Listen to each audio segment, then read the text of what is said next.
Hello, so good to meet you at our global motivational meeting. We are reading World Scriptures book, this God word that inspire me, my family, community, country, and the whole world, and will help you to just read these quotes and practice in daily life. Think about them, and God will give you tips how to prosper, receive salvation, and blessing in our time. As we're reading this holy book from the beginning, please find all the chapters at our Message Pavilion channel. You may turn on our suggestion playlist, choose the best one for you, and stay blessed all day. Let's see what God prepared for us today. Next is parental love. Being a parent calls for the noblest and most unselfish emotions in ordinary people. Rare is the parent who would not sacrifice his or her life for the sake of the child. Having children is a life-altering experience, calling forth moral strength to end destructive lifestyles and become responsible for role models to their children. Parenting challenges people as nothing else to be sacrificial, patient, forgiving, in short, to develop a love that more closely resembles the love of God. Parental love is the highest stage in the family school of love. To enter into that stage, couples have a duty to have children. It is a duty to love and to their own perfection. Furthermore, parents are responsible to educate their children in the most basic matters of life, what Father Moon calls education in hearing and norm, and heart and norm. This education has three aspects, each treated in turn: moral instruction, discipline, and setting an example. Scriptural wisdom regards discipline to be an essential duty of parents when done out of love and concern for their proper growth. Failure to discipline children, on the other hand, is a form of abuse because it leads to rotten characters. A parent example in particular concerns the parent's example of faith and devotion to God. It is key to the children developing their own faith. Next, parents are guardians protecting their children from harm.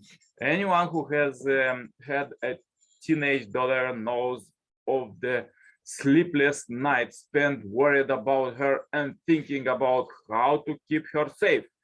The final group of passages speaks about the heart of parents to unconditionally love their children, forgiving them when they fall short and wanting to be the very best for them. The essential value of children. First quote, God blessed them, and God said to them, be fruitful and multiply and fill the earth. Another quote, he who refrains from procreation is as though he impaired the divine image. Another quote, lo, children are a heritage from the God, the fruit of the womb, a reward. Happy is the man who has his quiver full of them. Another quote, children are the closest of a man. Another quote, the whole future of the race depends upon its attitude toward children, and the race which specializes in women for menial purposes, or which believe that the contest of the sexes in the spheres of business and politics is a worthwhile endeavor, that the creation of tomorrow's generation is a race which is dying.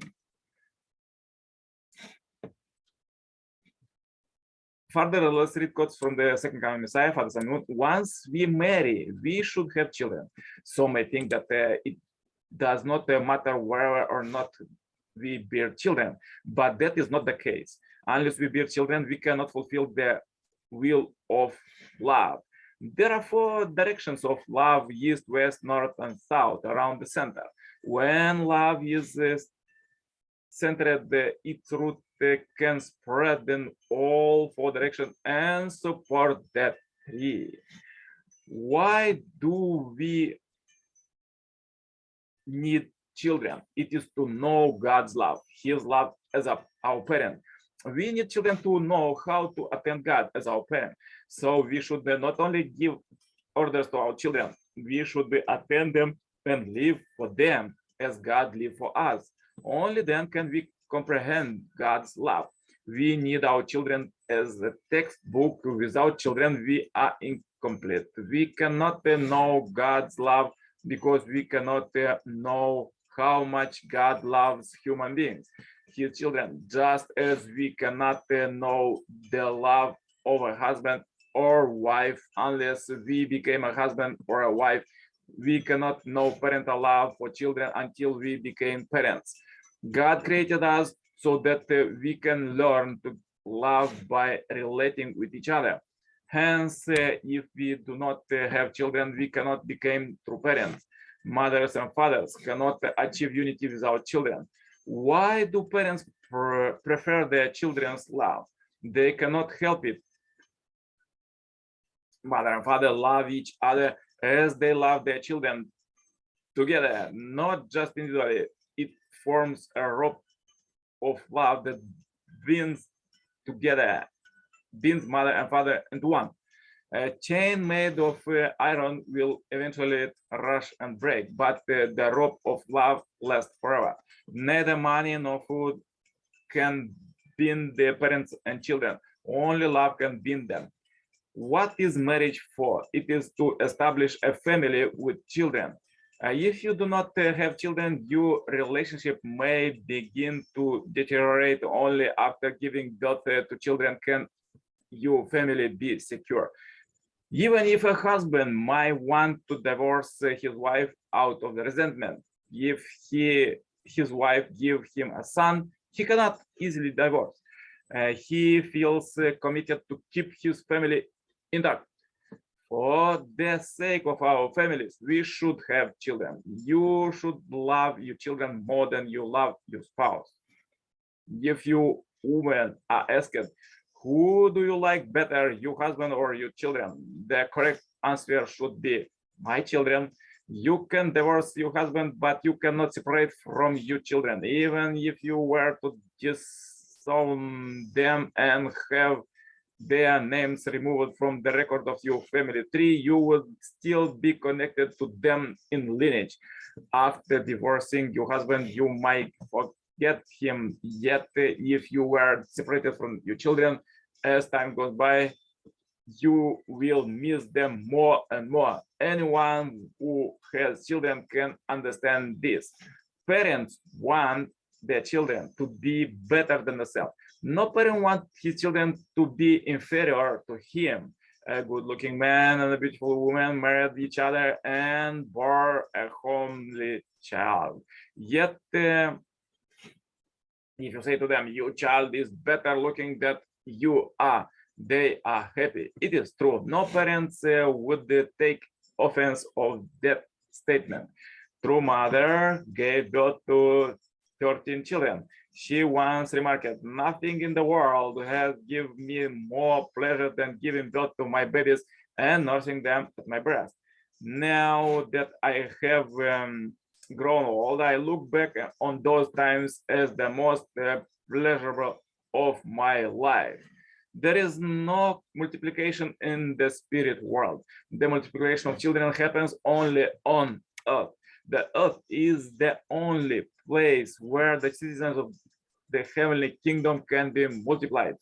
That is why on earth you should give birth to many children, centering on God's true love. Yes, so powerful quotes for today. If you have difficulties, please watch one more time this video. Share this video as we end this billion happy life subscribers marathon. Share this great news about Messiah second coming to all you friends and contacts. Contact us for cooperation, consultation, and become a member of this Heavenly Parents Holy Community globally. Receive Heavenly Kingdom citizenship right now. The contacts are below and turn on suggestion playlist. Choose the best one for you and listen God's words all the day. Stay blessed. See you tomorrow with more powerful quotes. Yours, Nicolae Cirpala. Bye bye for now.